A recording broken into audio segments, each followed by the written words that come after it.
নমস্কার,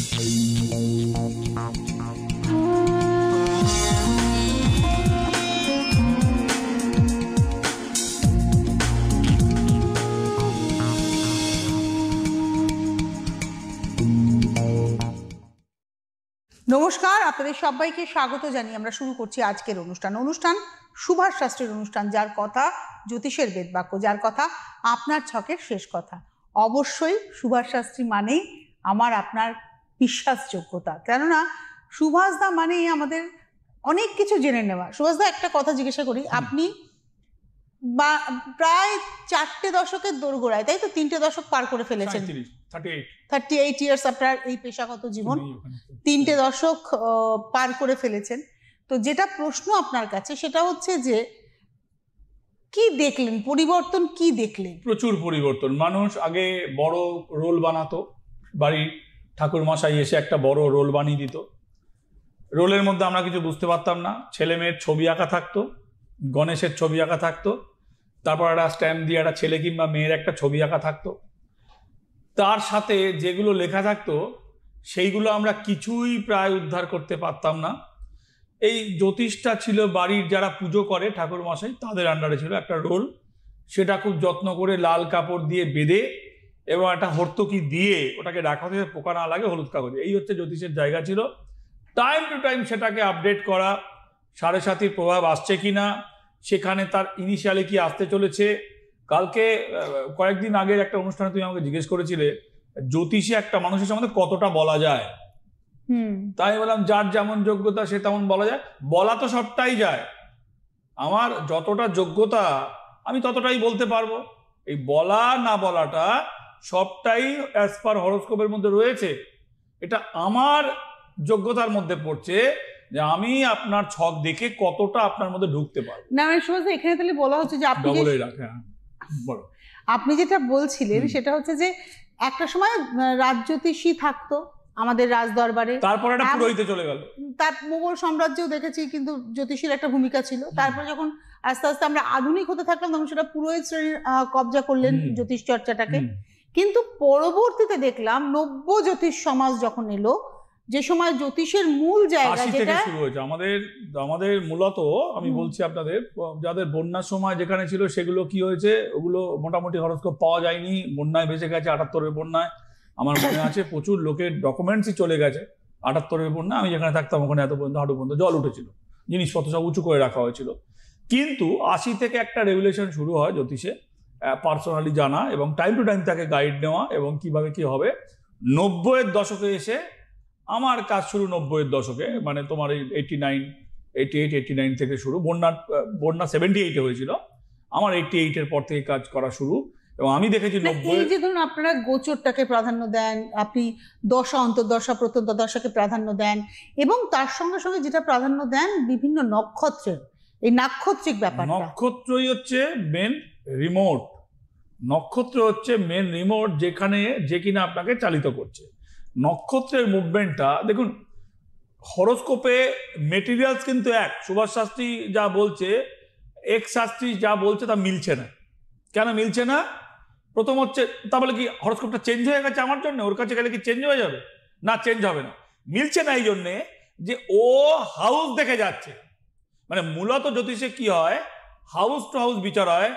যখন বিদ্যা দেখি আমরা, lower study 5th house, higher study 6th house, marriage 7th house, ভাগ্য 9th হাউস, কর্ম 10th হাউস, রোজগার 11th হাউস, ব্যয় খরচা 12th হাউস, জন্ম লগ্ন 1th হাউস। এই যখন হাউস বেসিক্সে যাব তখন বিচার মিলতেও পারে, নাও মিলতে পারে। সেই হাউসের লর্ডকে, তাকে কন্ট্রোল করছে কে, সেখান থেকে দৃষ্টি বিনিময় কার সাথে হচ্ছে, সেখান থেকে ক্ষেত্র বিনিময়, মানে আমার ঘরে আপনি, আপনার ঘরে আমি, আপনার বাড়িতে আমি ঘুরতে গেছি রয়েছি, সেখানে চেঞ্জেসগুলো। তার সাথে মূল ত্রিকোণ এবং ডিগ্রি। মূল ত্রিকোণে আসতে গেলে you have to strong knowledge of astrology. মূল ত্রিকোণে আসতে গেলে এইখানে আমাকে 4টে বোতাম টিপতে হবে ল্যাপটপে, মিনিমাম দশা, নবাংশ, প্রত্যন্তর, সপ্তমাংশ, দ্বাদমাংশ। আচ্ছা, আমি জানি এগুলো আপনাদের মনেই হবে সুভাষ শাস্ত্রী কি বকবক করছে। নন লাইভ অনুষ্ঠান, ফোন নিচ্ছি না। একটু এলিভেটলি আলোচনা করছি, যাতে আপনাদের যারা জ্যোতিষ সম্বন্ধে একটু নলেজ রাখে যারা বুঝতে পারেন। এই এতগুলো জায়গায় গিয়ে কি হবে, আমার কনফিউশন বাড়বে, এটা হলে ওটা, ওটা হলে এটা। তো কাজ করতে করতে করতে করতে এটা এসছে মূল ত্রিকোণে চলে যাও, ত্রিকোণ থেকে মূলভাবে অ্যাঙ্গেল থেকে ভেঙে নাও, ভেঙে নিলে জিনিসটা আমার সামনে চলে আসবে। আমি আপনার বলে দেবো ভাই দিয়েছে। এমনও আমি একটু ইন্টারাপ্ট করলাম হ্যাঁ। আপনাকে, এমনও অনেক ছকে আপনি দেখি আপনি বলেন যে এই ছকটা দেখে কেউ বলবে না যে এর বিয়ে হবে না, কিন্তু আমি সুভাষ শাস্ত্রী বলছি বিয়ে হবে না, এবং আপনি অঙ্কটা কষে বলে দেন যে এই কারণে, বলে দেন মায়ের সঙ্গে তোমাকে থাকতে হবে বা ছেলেকে সঙ্গে নিয়েই থাকুন, এরকম অনেক মানে পরিবারের সাথেই কাটাতে হবে, তোমার জীবন তোমার পরিবারেই কাটবে। কেননা ওখানে বৃহস্পতি এবং চন্দ্র যদি আপনার থাকে, তাহলে আপনার জীবন পার্সোনাল কম, অন্যের জন্য বেশি। বৃহস্পতি কি ত্যাগের গ্রহ, বৃহস্পতি কি গুরু গ্রহ, বৃহস্পতি কি অনুগ্রহ, বৃহস্পতি কি সাধক গ্রহ। ওখানে যদি বডিতে আসি তাহলে কি কি রস কিংবা গুণে বলবো, ওটা সত্য গুণ কিংবা সত্য রস বলবো। শুক্র হলে তামসিক রস বলবো, তামসিক গুণ বলবো, হোয়াটএভার। আর কি রজগুণ কোথায় আছে, রজগুণ সবেতেই আছে, এদিকেও আছে ওদিকেও আছে, মানে লাইকে দেবগণ, নরেও আছে, রাক্ষসেও আছে, দেবতাতেও আছে, একমাত্র রাহু। রাহু ইদানিং কালে সব থেকে চর্চিত আমার আলোচনায়। কেন রাহু কাল নিয়ে? রাহু কালে যাওয়ার আগে আমি একটা অন্য প্রশ্ন করতে চাই, আমি একটু জেনে নিই। আপনি যেহেতু বিদেশি অ্যাস্ট্রোলজি নিয়ে খুব ইন্টারেস্টেড আপনি থাকেন, বা আপনি বহু দেশ পরিভ্রমণ করেছেন, এই যে ভারতীয় জ্যোতিষ, সনাতন জ্যোতিষে যে এতগুলো ভাগ রয়েছে, এইভাবে ওরা বলতে পারে না। আমি এটাই জানতে চাইছি। কারেক্ট, এইভাবে ওরা বলতে পারে না। আমি ইউএসএ থেকে আমার প্রতিদিনই কম বেশি একটা করে দুটো করে তোমার অনলাইনে ভিডিও কল হয়, ভিডিও কল নর্মাল কল হয় বিদেশ থেকে। ওরা যেটা বলতে পারে আরো বড় করে সার্কেলে বলতে পারে, এইরকম ভাবে তোমার জব চলে যাবে। আমি বলেছিলাম মানে দিন 10 আগে, মানে এপ্রিল মাসের এন্ডের দিকেই, 15 দিন 10 দিন হবে, এপ্রিল মাসে নিউ ইয়র্কের একটা মেয়ে থাকে, কুইন্সল্যান্ডে বলে থাকে, হ্যাঁ, সেখানে কুইন্সল্যান্ডে মানে ম্যানহাটন থেকে এই দিকের একটুখানি আউটস্কার্টে থাকে। সে মেয়েটা, তার একটা বাচ্চা আছে, সে pregnant, now she is pregnant, এবং তার স্বামীর সাথে তার সম্পর্ক, এবং তার শাশুড়ি ননদ এমন করছে, স্বামী তার উপরে বিরূপ হয়ে পড়ছে। যে স্বামী খুব ভালো ছিল, প্রথমে তো আমার কথা শুনলো, শুনে কোনো রেসপন্স করেনি, আবার একটা ভিজিট পাঠিয়ে আবার রিকনসাল্ট করেছে 10 দিন পরে। বলছে আমি ব্যাপারটাকে না এইভাবে দেখিনি, আমি ভেবেছিলাম ওর বোধহয় অফিসের খুব চাপ, এখন দেখছি না, ওর ফোনে লক করা, ফোন আমার হাতে দেয় না, সবসময় ফোন থাকে, ফোনটাকে যত্ন করে রাখে, with phone go to washroom. Now she feel something is wrong. তো আগে মাথায় ঢোকেনি ভাই, একটা প্রেগনেন্ট, একটা সামনে একটা ডেলিভারি হবে, সে কি কি জাসুসি করবে কি বসে, হোয়াটএভার, যেটা বলছিলাম। তো আপনি যেখানেই থাকুন, আচ্ছা প্রথম তো তোমার প্রশ্নের উত্তর দিই আমি, যে বিদেশি যে অ্যাস্ট্রোলজি করা হয় সানসাইন আর মুন সাইন থেকে করে, ওরা বলে দিয়ে দুটো সাইনিং ধরে করা হয়। Very famous book all over the world, sunshine, very famous বুক, খুবই চর্চিত বুক। যদি কোনো জ্যোতিষের কোনো পার্টিকুলার একটা বুককে চর্চিত, সব থেকে বেশি আলোচিত বুক বলা হয়, বই কোনটা বলা হয়, সেটা দ্য সানসাইন। তা সেইটাকে কপি করে আর একটা বুক বেরিয়েছে পরবর্তীকালে, দ্য মুন সাইন। তাহলে একটা পিতৃকারক একটা মাতৃকারক, কিন্তু মুন সাইন থেকে ওইভাবে বলা যায় না, কারণ চন্দ্র কারো শত্রু নয়, চন্দ্র সব থেকে উইক প্ল্যানেট। মুন ক্ষতিগ্রস্ত হয়, মুনে গ্রহণ লাগে, সূর্যতেও গ্রহণ লাগে। আপনি বলছেন মুন সাইন থেকে বলা যায় না? না। তাহলে আমাদের যে জ্যোতিষীয় বিচারটা হয় ভারতীয়, সেটা তো চন্দ্র রাশি ধরেই তো হয়। কোনটা? চন্দ্রকে রাশি ধরে। না না, প্রেডিকশন চন্দ্রের রাশির প্রভাব হচ্ছে 80%, লগ্নের প্রভাব 20%, রেশিওটা বোঝো আগে। রাশির প্রভাব হচ্ছে 80%, লগ্নের প্রভাব হচ্ছে 20%। কিন্তু তুমি যখন হাউসে যাবে তখন কিসে যাবে? লগ্ন থেকেই তো যাবে হাউসে। আচ্ছা, কিন্তু আমাদের যখন রাশিটা হচ্ছে সেটা চন্দ্র কোথায় অবস্থান করছে সেটাই তো রাশি। না না, মুন সাইন যে বইটা আছে না, আচ্ছা, টোটাল চন্দ্র থেকে, সূর্যটা হরোস্কোপে অফ করে দিলে ঘরটা লাইটে কেটে দিলে ঘরটা অন্ধকার হয়ে যাবে। সানটাকে যদি কেটে দিই, সানটাকে যদি অফ করে দিই, মুন থেকে বিচার যাবে না। সান মুনকে ধরে চন্দ্র কোথায় অবস্থান করে সেখান থেকে, মুনের তো নিজস্ব কোনো লাইট নেই, মানে রবি কোথায় আছে এবং চন্দ্র রাশি অনুযায়ী রবি কোথায় আছে, চন্দ্র কার লাইটে আলোকিত, সূর্যের আলো। তাহলে সূর্য যদি অফ করে দেয় চন্দ্র কি করে লাইট জ্বলবে? সূর্যকে রেখে চন্দ্র থেকে যাওয়া যাবে। বুঝতে পেরেছি। ইয়াস, সূর্যকে, এদের ওখানে কি রাহু কেতুর ভূমিকা রয়েছে? রাহু কেতুর ভূমিকা কম ঠান্ডার জায়গায়। কেন কেন কি ডে লাইট কম ইউরোপে? আপনি এত রাহু কেতুকে প্রাধান্য দেন। আমাদের দেশে ডে লাইট বেশি, গরমের জায়গা, তুমি গরমে পচে মরবে, হিট স্ট্রোকে মারা যায়। তুমি নরওয়েতে গেলে তোমার ডে লাইট কম, ওর ডে লাইটটাকে ওরা উৎসব মনে করে। যেদিনটা বড় দিন, মানে বড় রোদের জন্য খালি গায়ে সমুদ্র বিচে গিয়ে গরমে গিয়ে পোড়ায়, স্কিনটাকে পোড়ায়, পিগমেন্টেশন যাতে নষ্ট হয়, ক্যান্সার যাতে না হয়, সানলাইটে বডিতে নেয়, সানগ্লাস পরে মাথা উবুর করে শুয়ে থাকে, যতটা পোর্শন পাওয়া যায় বডিতে সামনে লাগায়, রোদটা লাগাচ্ছে। এখানে রাহু কেতুর অবস্থান, যত ঠান্ডার জায়গায় যাবে তত রাহু কেতুর অবস্থান কমে যাবে, যত তুমি গরমের জায়গায় যাবে সেখানে রাহু কেতুর অবস্থান বেড়ে যাবে। রাহু কেতুর অবস্থান যেটা আমাদের দেশে, ল্যাটিন আমেরিকাতে, ওই ব্রাজিল থেকে যদি ধরা যায় নিচের দিকে, আফ্রিকাতে রাহু কেতুর অবস্থান বেশি। যেখানে রাহু কেতুর অবস্থান বেশি সেইখানে গরিবের সংখ্যা বেশি, যেখানে রাহু কেতুর অবস্থান কম সেখানে ধনীর সংখ্যা, ইউরোপে ধনীর সংখ্যা, লোকের ক্রয় ক্ষমতা অনেক বেশি আছে। ইউরোপে ডে লাইট কম আছে, নর্থের দিকে তো আরো কম, ডেনমার্কের দিকে তো আরো কম। তুমি যদি নেদারল্যান্ড থেকে যদি সোজা উঠে যাও উপরে, আমার নিজস্ব প্র্যাকটিক্যাল অভিজ্ঞতা থেকে বলছি, I was go there several time, I have a lot of client is there, আমি তাদের দেখেছি। তারা তো মিনিমাম আর্নিংটা করেই নেয়, 5,000-7,000 ইউরো, যেটা 10,000 ইউরো মিনিমাম করেই নেয়। তারা কেএফসিতে থালা বাসন দামিও 3,000-4,000 টাকা আর্নিং করে নেয়। সরকারের লিমিটেশন দাম আছে, যে চিকেনের দাম এত, এখানের মতন নয় যে বিরাটি বাজারে গেলে দাম কমে যাবে আর কলকাতায় ঢুকলে দাম বাড়বে, আর হাবড়ায় গেলে আরো কমে যাবে চিকেনের দাম, ডিমের দাম। না, ওই রেশনিং সিস্টেম আছে দেশে, মিনিমাম যে ক্রাইটেরিয়া তার সব জায়গাতে সমান রাখতে হবে মানুষের জন্য। এখানে সেটা নেই, এই সমস্ত দেশে কোথা থেকে সেটা হবে? রাহু কেতুর অবস্থানে যদি আসি, রাহুর যে গ্রাস এই সময় সব থেকে বেশি। মনে রাখতে হবে শনির যে দেশগুলো, মকর রাশি তো আমার দেশে, ভারতবর্ষের নক্ষত্র মকর রাশি, তো মকর তো শনি, শনি মানে হচ্ছে গরম, হিট জিনিস। শনি এবং মঙ্গল দুটোই খুব হিট জিনিস। আর যেটা আপনাদেরকে বলছিলাম, যেটা তুমি পয়েন্টটা ধরলে, চন্দ্র থেকে বিচারায়, রবিকে রেখে চন্দ্র থেকে বিচারায়, রবিকে অফ করে বিচারাবে না, চন্দ্রের লাইটই থাকবে না, রবির আলোতেই আলোকিত চন্দ্র, সো দ্যাট ওটাকে অফ করে only moon shine is not বিচারাবে না, রবিকে রাখতে হবে। রবি ইজ এ মোস্ট, সব থেকে ছোট প্ল্যানেট, যতগুলো মানে গ্রহ রয়েছে আলোচিত তার সব থেকে ছোট দশা রবির দশা, সব থেকে শক্তিশালী দশা। কেন কি জানেন তো, বিষ পয়জন ছোটই হয়, যত স্ট্রং তত ছোট। ঘুমের ওষুধ একটুখানি হবে জিরের মতো, পুরো বডি 200-100 কিলো বডি হলে দেখবেন ঘুমিয়ে পড়েছে, 90 কিলোর বড় চেহারাও ঘুমিয়ে পড়েছে, লাইক দ্যাট।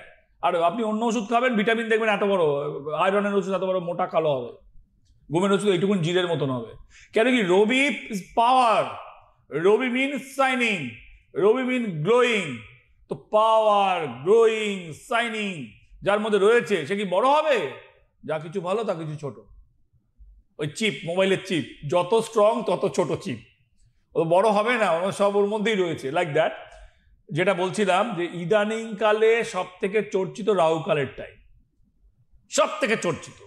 আজ থেকে 20 বছর আগে যখন সিটিভিএনে প্রোগ্রাম করেছি আমি, সব থেকে চর্চিত ছিল গোল্ডেন টাইম। You remember? তোমার সাথে প্রোগ্রাম করেছি তখন কি ছিল? Golden time. দাদা বলে দিন গোল্ডেন টাইম। গোল্ডেন টাইম, এখন বলছে দাদা বলে দিন রাহু কালের time. Is the most vital time, is the Rahu Kaler time. কেন কি, একটা প্রশ্ন, খুব ব্যক্তিগত প্রশ্ন করতে ইচ্ছে করছে, আমি জানি না আপনি কিভাবে উত্তর দেবেন। না, সহজভাবে উত্তর দেবো, বলো। না, রেখে যাবেন না। না, রাখবো না, বলো। সেটা হচ্ছে যে সুভাষ শাস্ত্রী অবভিয়াসলি একটা নাম, একটা বিশ্বাস, একটা ভরসার জায়গা।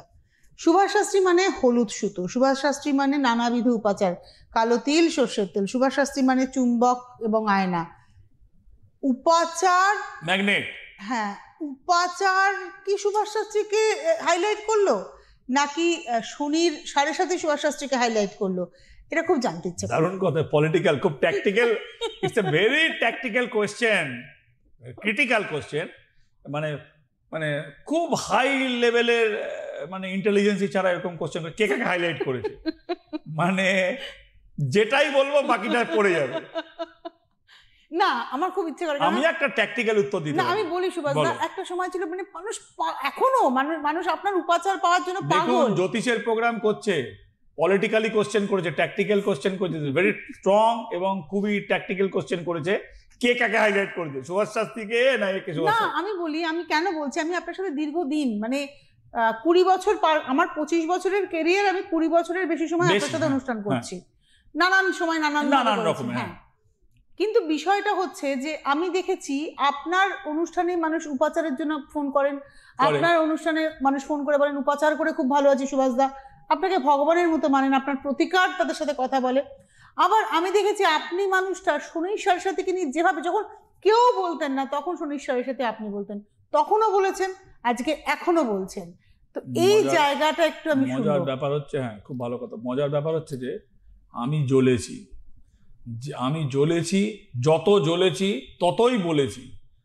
দেখো আমি তো অবিশ্বাস, অজানা থেকে জ্যোতিষে আসা, সেখান থেকে শেখা, কম বয়সে জ্যোতিষে আসা, বাবার দোকানে বসে থাকতে থাকতে করা, সেখান থেকে পড়াশোনার ড্যামেজ হওয়া, মানে পড়াশোনাটা পাস হয়ে যাওয়া, যাকে ড্যামেজই হওয়া, টোটাল ব্রেনওয়ার্ক করা, একাকিত্ব এবং জীবনের একটু ট্যাকটিক্যাল কথাই বলছি, তুমি বুঝবে, অনেকটা সময় একা কাটিয়ে দিয়ে জ্যোতিষের জন্যই খরচা করে দেওয়া, এটাও একটা ট্যাকটিক্যাল কথা বললাম একদম। তো সেটা অলমোস্ট 43-44 বছর বয়স পর্যন্ত শুধু এটাকে নিয়েই থাকা। তো এইটাই আমার প্রেমিকা, এটাই আমার বন্ধু, এটাই আমার স্বজন, এটাই আমার জীবন।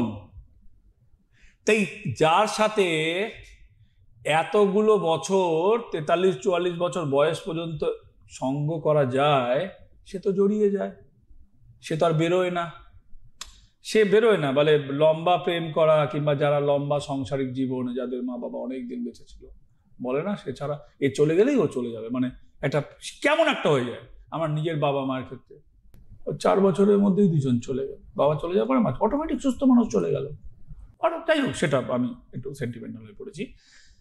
কথা হচ্ছে যে এখানে এইগুলো আমি সব করেছি, এটা একটা অভিজ্ঞতা।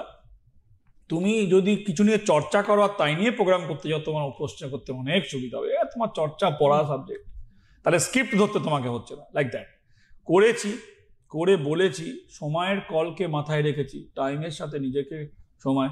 আজকে গোল্ডেন টাইম আসবে না, আজকে রাহুকালটাকে বাদ দিতে পারলেই, ট্র্যাপ যদি আমি বাদ দিই, কারোর ফাঁদে যদি আমি না পড়ি, আপনার সন্তান যদি কারোর ট্র্যাপে না আসে, তার যদি বুদ্ধি ঠিক থাকে, she or he can reach a big platform.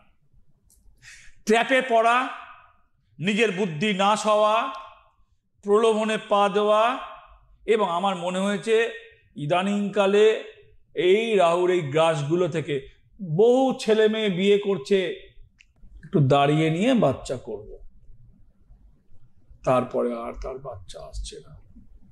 বহু মেয়ের বাচ্চা এসছে, বাচ্চাটা কথা বলতে পারছে না, বেড়ে গেছে। তুমি দেখো ইদানিংকালে লাস্ট, তুমি যদি আমি তোমাকে বলি 15 বছর, তোমাকে আমি একটা সাইকেল বলছি, 15 বছর, জাস্ট 15 ইয়ার্স, আজকে 2025 সাল, 2010 সালের পরে কথা বলতে পারছে না, সংখ্যাটা বেড়ে গেছে।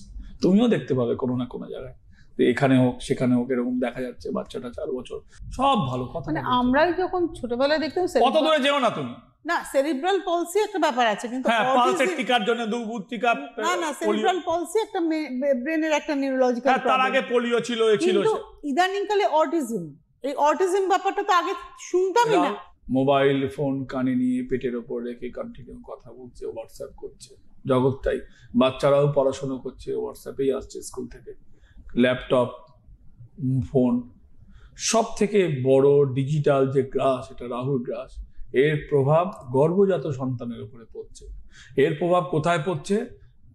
গাছের ডাবে পড়ছে, গাছের পাতায় পড়ছে, ফুলে পড়ছে, কিছুই চোখে দেখা যাচ্ছে না।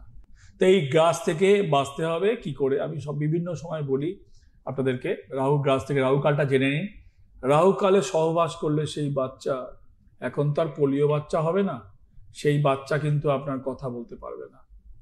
রাহুকালে যদি সহবাস করে কনসেপ্ট আপনি করেন, সেটাকে আপনি, বাচ্চাটা কিন্তু তার এফেক্টেড হতে পারে।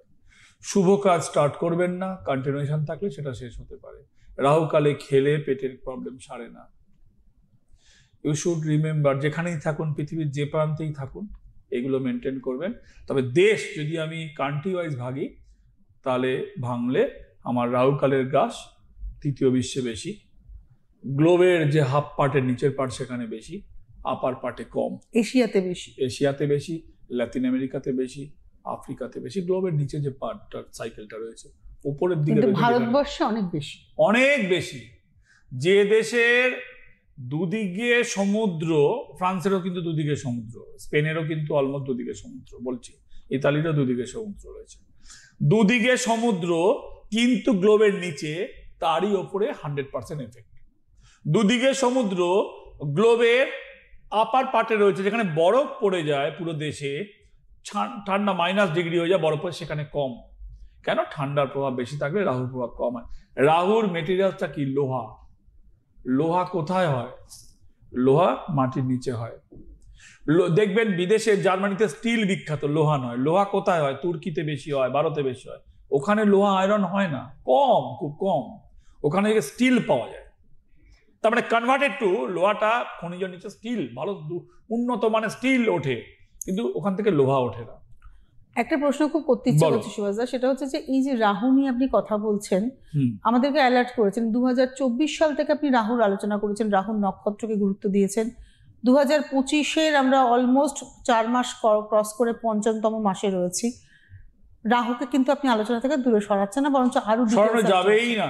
পুরো বছর 2025-এ রাহুর গ্রাস সরানো যাবেই না। ভারতবর্ষের লোক হলে তো সরানো যাবেই না, পৃথিবীর অন্য প্রান্তে থাকলেও আপনার মধ্যে 20% পড়তে পারে। কোথায় রয়েছেন তার উপর ডিপেন্ড করছে, 1 নম্বর। 2 নম্বর হচ্ছে তোমার ওই প্রশ্নটার উত্তর দিয়ে দিই, কে কাকে হাইলাইট করলো, আমি একটু এড়িয়ে গেছিলাম। সেটা হচ্ছে যে না না না, আমি করেছি বলে আমিই বলেছি, তা আমি ওটাকে হাইলাইট করেছি। উপাচার আমার মুখ থেকেই লোকে প্রথম শুনেছে, এখন আপনারা অনেকের মুখ থেকে শোনেন, তারা প্র্যাকটিক্যালি কি করেছে। এখানে একটু আমি বলি, উপাচার এখন যেগুলো হয় না শোনা যায়, বিশেষ করে সোশ্যাল মিডিয়াতে, সেগুলো ধরুন উপাচারটা করব, কিন্তু আফটার দ্যাট কি করব সেটা কেউ বলেন না। সাপোজ দুধের মধ্যে জিরে দিয়ে শত্রুর নাম বলবো, ক্রস করব, তারপর সেই দুধ জিরেটাকে কি করব সেটা কে বলবে? সেই জানে না। সুভাষ শাস্ত্রীর উপাচার কিন্তু সেই জানে না। আমি করব, সর্ষের তেল আর কালো তিল রাখবো, এবং তারপরে আমি কি করব সেটা কিন্তু সুভাষ শাস্ত্রী বলে দিচ্ছেন। এই পরেরটা, আফটার শকটা তো ভীষণ ইম্পর্টেন্ট না? পুজোর পরে পুজোর সামগ্রী কি করে, হাউ টু এন্ড পাতা চাল দেব শিবের মাথায়, কিন্তু তারপরে সেটা তুলে রেখে কি করব, এটা সুভাষ শাস্ত্রী বলে দেন। দেখো, বলতে হয় বলে বলা আর করতে হয় বলে বলা, দুটোর মধ্যে তফাৎ আছে।